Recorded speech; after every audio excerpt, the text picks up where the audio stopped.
السلام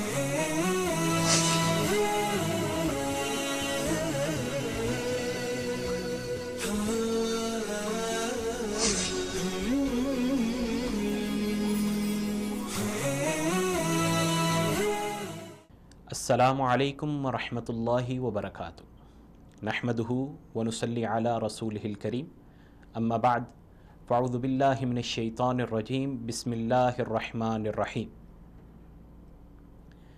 سامعین کرام، ہماری پروگرام چمکتے ستارے میں گفتگو چل رہی تھی سیدنا عبد الرحمن بن عوف رضی اللہ تعالیٰ عنہ کی زندگی پر۔ سیدنا عبد الرحمن بن عوف رضی اللہ تعالیٰ عنہ وہ جلیل القدر صحابی جو بڑی قربانیاں دے کر مکہ سے مدینہ تو پہنچ جاتے ہیں، تو یہاں ان کی جو رشتہ داری قائم کی جاتی ہے، بھائی چارہ قائم کیا جاتا ہے، وہ سیدنا سعد بن ربیع رضی اللہ تعالیٰ عنہ کے ساتھ قائم کیا جاتا ہے۔ تو ایک دن پیارے حبیب حضرت محمد رسول اللہ صلی اللہ علیہ وسلم نے دیکھا کہ عبد الرحمن بن عوف رضی اللہ تعالیٰ عنہ کے چہرے پر ایک بشاشیت ہے اور انہوں نے خوبصورت لباس پہنا ہوا ہے۔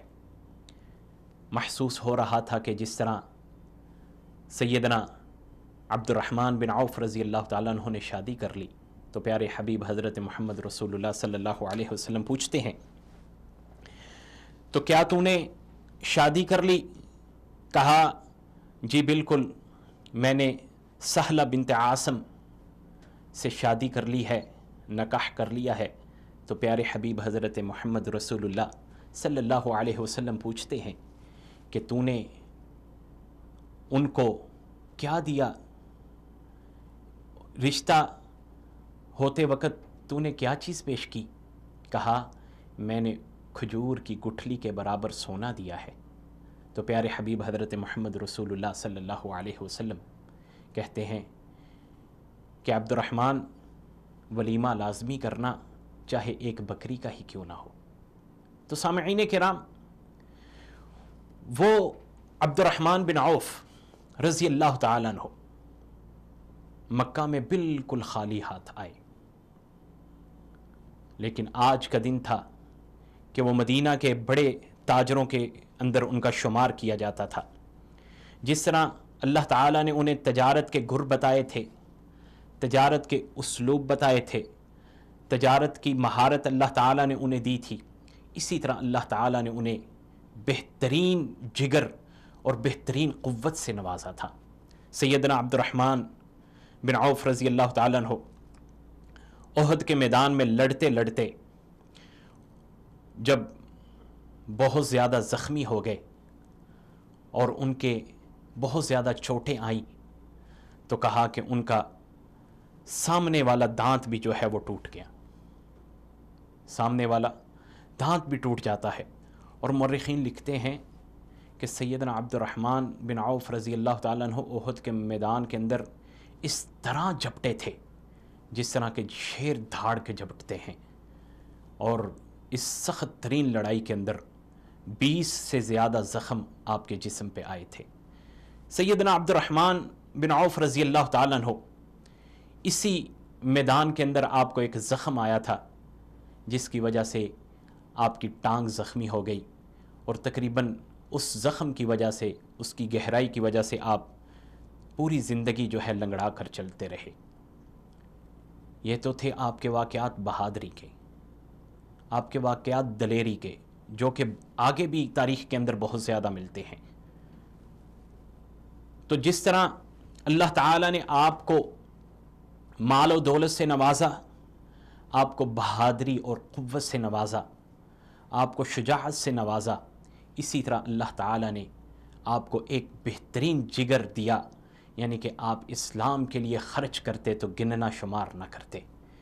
اسلام کو جب بھی ضرورت پڑتی مال و دولت کی، قافلے تیار کرنے کی، جو سب سے زیادہ خرچ کرنے والے لوگ ہوتے ان میں سیدنا عبد الرحمن بن عوف رضی اللہ تعالیٰ عنہ بھی ہوتے۔ تو آپ کے سخاوت کے واقعات تو کئی ملتے ہیں۔